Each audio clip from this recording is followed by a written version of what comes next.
The drama surrounding Jack Grealish's career is the kind of story you'd expect from a footballing folktale full of promise.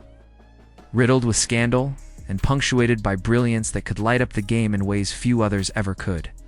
But it's also the story of how, in just 72 hours of reckless celebration, the most expensive English player in history found himself tumbling down a slope. He may never fully climb back from it. All begins in 2016. Jack Grealish was only 20 years old, already a known name in English football, but for all the wrong reasons. That season, he made history in the most humiliating way possible. 16 appearances, 16 defeats. No wins, not even a draw. An unwanted Premier League record that stood as a scar on both him and Aston Villa, a club that once hoped their homegrown prodigy would be the one to save them. For context, the only comparable streak belonged to a player named Sean Thornton, who lost 11 straight matches, except Thornton never played in the Premier League again.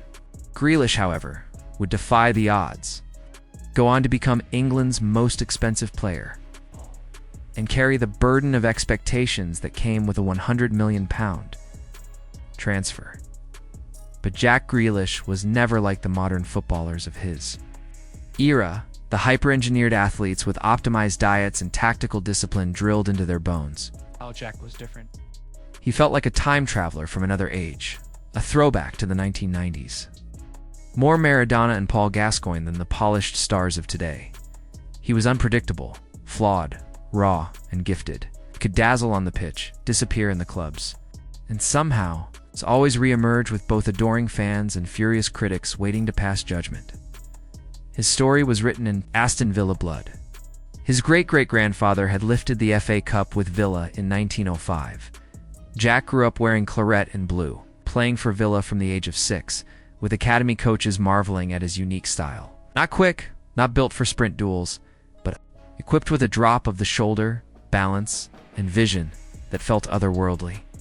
By 15, Villa's academy director was already predicting greatness, calling him a throwback footballer who could be as good as he wants to be. By 16, Grealish was already on the fringes of the first team, catching the attention of senior managers and even players like Rio Ferdinand, who invited him out to dinner. He became a star in the Next Gen series, scoring and assisting in the European Youth Tournament against academies like Barcelona and Dortmund, carrying Villa's youth side to the title.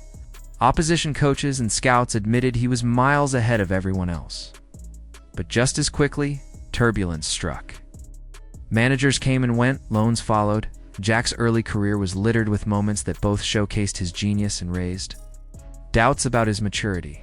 On loan at Notts County, he was electrifying, weaving through defenses, scoring spectacular goals, and celebrating by throwing himself into the stands to hug his father, earning a yellow card for the pure emotion of it all. Even at 18, he was box office. With fame came temptation. Soon, Grealish was making headlines not just for his football, but for his antics off the pitch. The nitrous oxide scandal, the nightclub appearances, the photographs of champagne-soaked nights while his team sank into relegation battles. These became as much a part of his story as his skill with the ball at his feet. Still, Villa believed. The fans believed. In the FA Cup run of 2015, Grealish announced himself to the wider football world. Dazzling against Liverpool in a semi-final where he set up both goals, it was a performance written in destiny, especially for his family, who carried with them the memory of losing Jack's younger brother during an FA Cup semi-final years earlier. That night, Grealish gave them pride again. Yet in trademark fashion, the highs were immediately followed by lows. More late-night controversies, more disciplinary issues, and eventually, Villa's legging. By the time Villa dropped into the championship, Grealish's reputation was teetering. Was he a wasted talent destined to burn out, or a flawed genius waiting to explode? Then came the turning point, a freak injury that almost killed him. A collision left him with internal bleeding and a split kidney. Doctors prepped him for surgery, warning he might not make it. Jack lay in the hospital for months out of football, forced to reflect on everything. He later admitted that it was, in those dark months, while Villa sat in the championship wilderness, that he found purpose, and when he returned, he came back different.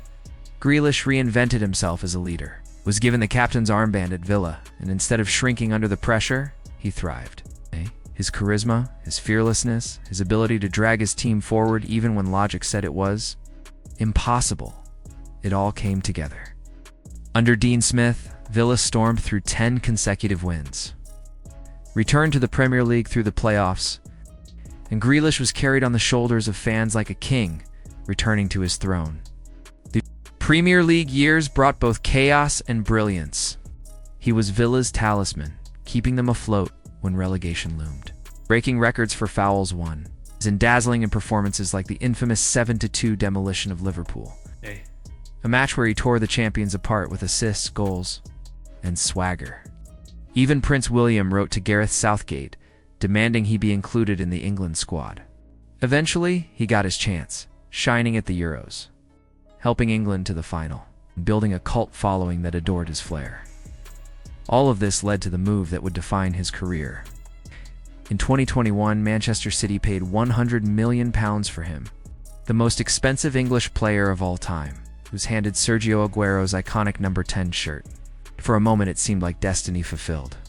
But then came the reality of life at City. Grealish was no longer the star of the show. Pep Guardiola demanded discipline, tactical obedience, and constant pressing. Jack's creativity was shackled, his output questioned, and though he created chances, the statistics didn't favor him. For all his flair, he found himself doubting his place, admitting publicly that he wondered what he had truly contributed. Still, football has a way of granting redemption arcs.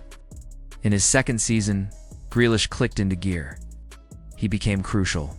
In City's charge to a treble, scoring in derbies, assisting in big games, and tormenting defenses with relentless energy. Against Liverpool, against Arsenal, against Real Madrid, he was everywhere. By the end of the campaign, pundits hailed him as one of City's stars. A key cog in Guardiola's machine, and then came the downfall, 72 hours that changed everything. After City's Champions League triumph, Jack Grealish partied harder than anyone. For 3 straight days he didn't sleep, stumbled through airports, celebrated in his full kit, and became the face of City's wild celebrations. To some, it was endearing, the sign of a player living his dream. To others, it was the start of a steep decline. What followed seemed to prove the latter. Grealish's body began to break down. Injuries piled up, absences grew longer. And Guardiola openly admitted that the kinds of injuries Jack was suffering could only happen when a player wasn't fit. Questions mounted about his lifestyle. Whispers about alcohol use, poor conditioning, and a lack of focus spread through the media. He went a full year without scoring, found himself left out of England squads, and slipped so far down City's pecking order that by the end of the following season, he was omitted from the FA Cup final and the Club World Cup squad entirely.